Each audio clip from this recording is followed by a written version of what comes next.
Jangan gibah gitu. Lagi seru-serunya gibah langsung astagfirullah gitu kayak waduh 3 kayaknya.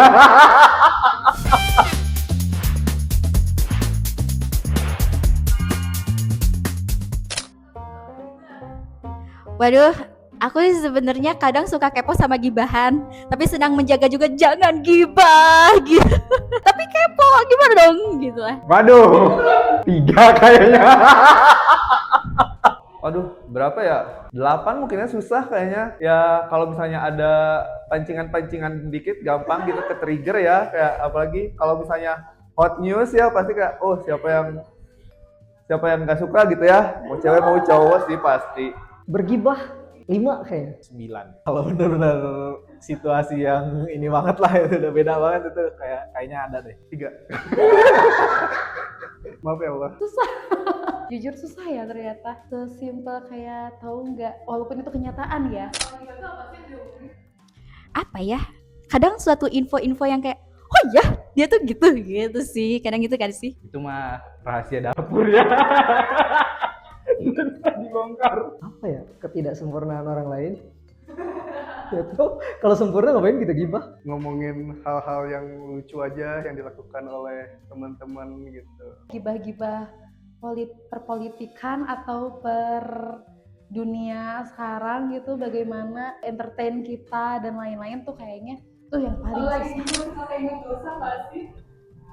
Jujur kalau pas lagi gibahnya sih enggak ya. Kayaknya sih nggak pernah ya kayak merasa itu adalah omongan biasa aja. Bener gak? Ngerasa dosa itu kalau memang gibahnya terlalu jauh, padahal gibah itu udah konotasinya negatif. Tapi kadang kalau negatif gibah yang udah kelewatan banget itu udah ngerasa banget sih bersalah gitu. Oi, makan bangke. Gibah itu ya, Allah menyerupakan orang yang gibah dengan makan bangke saudaranya sendiri. Jijik kan kata Allah. Fakarihtumuh di surah Al-Hujurat. Nah, tapi ada yang beberapa orang salah paham tentang gibah. Gibah itu bukan sekedar ngomongin orang lain, bukan.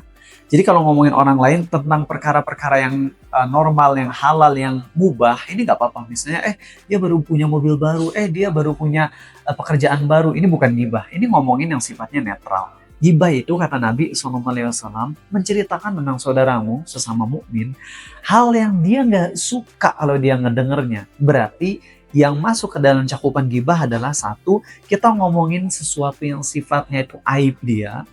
2, ngomongin sesuatu yang sifatnya maksiat dia yang tersembunyi. Adapun kalau ada orang melakukan dosa terang-terangan lalu kita gibah atas dosa yang terang-terangannya, ulama sepakat itu nggak dosa. Kenapa? Karena membicarakan suatu hal dosa yang dianya sendiri udah melakukannya publicly, berarti dia emang udah nggak butuh kehormatan. Maksudnya dia dalam perkara itu dia udah nggak malu lagi untuk ngelakuin dosa di depan umum.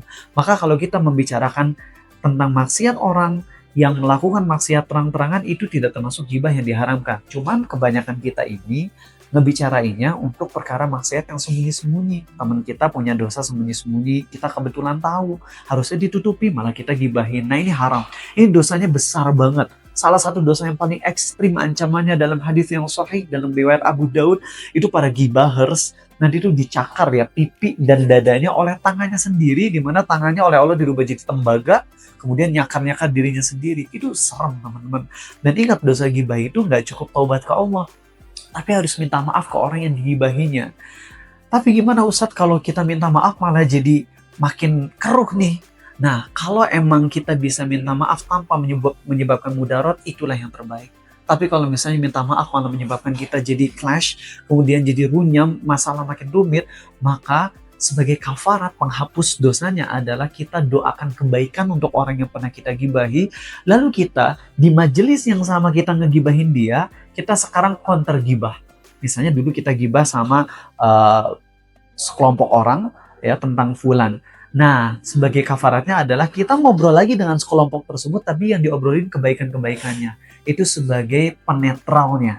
Ya, adapun kalau bisa minta maaf langsung tanpa menimbulkan mudarat yang besar, itu justru yang harus terbaik dilakukan.